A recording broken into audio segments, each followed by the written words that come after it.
তিন শ্রেণীর ব্যক্তির বিরুদ্ধে আল্লাহ বলেন আমি নিজেই কিয়ামতের দিন মামলা দায়ের করব। I will be against them in the day of judgment. Three categories of people I will be against them in the day of judgment. তিন শ্রেণীর লোক কিয়ামতের দিন তারা ছাড় পাবে না।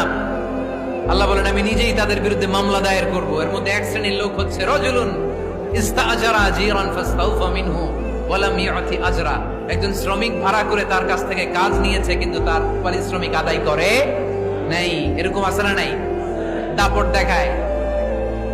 দেখায় ইউনিভার্সিটির ক্যান্টিন গুলোতে, ইউনিভার্সিটির ক্যান্টিনে যে খায় মাগার বিল দেয় না, এরকম টাকায় দাসরা নাই। চায়ের দোকানে চা খায় আগে পরে দিমু, বিল দেয় না, আছে না নাই? দোকানে যে পণ্য কিনে বিল দেয় না, পরে দিমু, আছে না নাই? কিয়ামতের দিন আল্লাহ তোর এই মাস্তানি ছুটাবে, চিল্লা এখন ঠিক কিনা? আনা খাসমুহুম, আমি নিজেই তাদের বিরুদ্ধে মামলা দায়ের করব। কথাটা কার?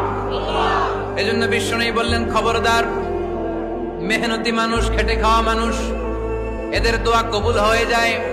আতুল আজিরা আজরাহু ক্বাবলা আন ইয়াজিফা আরাকুহু। খবরদার, বিশ্বনবী বললেন শ্রমিকের ঘাম শুকিয়ে যাওয়ার আগে তাদের পারিশ্রমিক মিটিয়ে দাও।